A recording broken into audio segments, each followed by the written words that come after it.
কলকাতা বা বাঙালির কোন কোন জিনিসের সাথে আপনার নস্টালজিয়া জড়িয়ে? বাঙালি হিসেবে অনেক কিছুর সঙ্গে আমার নস্টালজিয়া জড়িয়ে আছে। যেমন অনেক আগে যখন ছোটবেলাতে পাড়ায় পুজো হতো, আহ, নতুন জামা পরে একটা অদ্ভুত নতুন নতুন জামার একটা গন্ধ থাকতো, আর পুজোর ঢাক আর শ্যাম্পু করা চুল, শ্যাম্পু নিজের চুল থেকেও একটা সুন্দর গন্ধ আসতো। তো এই যে একটা ব্যাপার, দুর্গাপুজোতে যাওয়া, এটা একটা খুব মিস করি। আর একটা জিনিস, সেটা হচ্ছে পুজো সংখ্যার তখন পুজোর গান বেরোতো আর অ্যালবামের মতন আসতো, এদিকে আর্টিস্টের ছবি আর এদিকে পুরো গানের লিরিক্সটা দেওয়া থাকতো।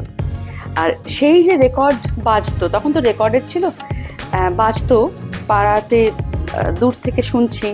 আর জলসা, পাড়ায় পাড়ায় খুব ভালো ভালো আর্টিস্টরা সন্ধেবেলায় গানের অনুষ্ঠান হতো।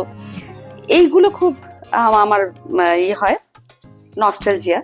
আর একটা জিনিস যেটা হচ্ছে বৃষ্টি পড়ার একটা একটা সুন্দর গন্ধ আছে, সেই গন্ধটা এখন মিস করি। আমরা তো সব বহুতল বাড়িতে থাকি, তো মাটিতে জল পড়ার যে একটা অদ্ভুত গন্ধ, সেই গন্ধটা এখন আর পাই না।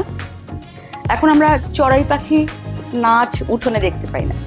তো বিকেল হলেই চড়াই পাখি আসতো, কাকের ডাক, এই যে এইগুলো তো আমরা এখন খুব মিস করি। তো এগুলোর সঙ্গে ছোটবেলার অনেক অনেক স্মৃতি জড়িয়ে রয়েছে। কলকাতায় আপনার ছোটবেলা কেমন ছিল? ছোটবেলার একটা স্মৃতি কলকাতাকে নিয়ে, সেটা হচ্ছে সার্কাস দেখতে যাওয়া। মা বাবার সঙ্গে হাত ধরে সার্কাসে যাওয়া, সামনে থেকে এত বড় বড় হাতি, তাদের খেলা, জোকার, এই যে একটা আনন্দটা এখন তো অন্যরকম হয়ে গেছে। সব আনন্দ উপভোগ করার বিষয়গুলো অন্যরকম, কিন্তু আমাদের ছোটবেলায় খুব অল্পতেই আমরা সন্তুষ্ট হতাম, খুব অল্পতেই আমরা আনন্দ পেতাম। সার্কাস দেখতে যাওয়া, ম্যাজিকের শো দেখতে যাওয়া, এইগুলো কলকাতার সঙ্গে আমার খুব জড়িত, মানে আমার ছোটবেলার সঙ্গে আমি রিলেট করতে পারি।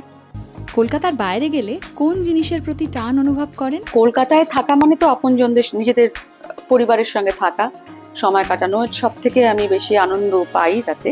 আর বাইরে গেলে আমি তাদের বেশি মিস করি। আর বাইরে থেকে ফিরে আসার পর একটু ডাল সিদ্ধ আলু সিদ্ধ ভাত খেলে লাজাবাব। বাঙালি হিসেবে বিশেষ কোনো অনুভূতি হয়? বাঙালি হিসেবে আমি নিজেকে খুব আমি গর্বিত মনে করি, কারণ সাহিত্য, বাংলা গান, তো এই যে তার যে মাধুর্য, সুন্দর সুন্দর বাংলা গানের যে কথা, সুরকার, এত ভালো ভালো বাঙালি সুরকার, লেখক এবং ভালো ভালো ফিল্ম ডিরেক্টর, সবাই তো বাংলা থেকেই নাম করেছে। বাঙালি হিসেবে আমি নিশ্চয়ই সেজন্য গর্ব অনুভব করি। আর আমাদের রবীন্দ্রনাথ ঠাকুর, তিনি তো আমাদের মানে জীবনযাত্রার সঙ্গে অঙ্গাঙ্গিভাবে ওতপ্রোতভাবে জড়িয়ে রয়েছে। তার গান, তার সাহিত্য, সবসময় আমরা তাকে নিয়ে গর্ব করি।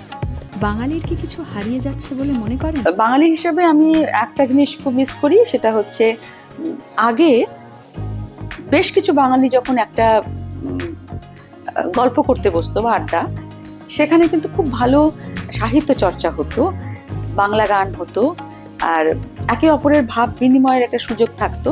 কিন্তু এখন এই স্মার্টফোন হাতে আসাতে চ্যাটের মাধ্যমে তো আর সাহিত্য চর্চা হয় না।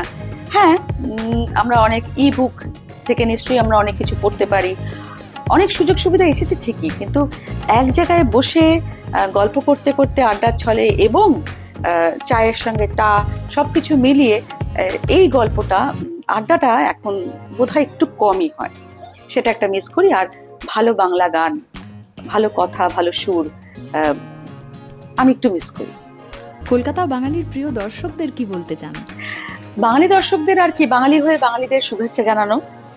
ভালো থাকবেন, আনন্দে থাকবেন, আর কাজের মধ্যে থাকবেন। আয়েশ করে সময়টা নষ্ট না করে কাজের মধ্যে থাকবেন, শুধু আমার এটুকুই বলা।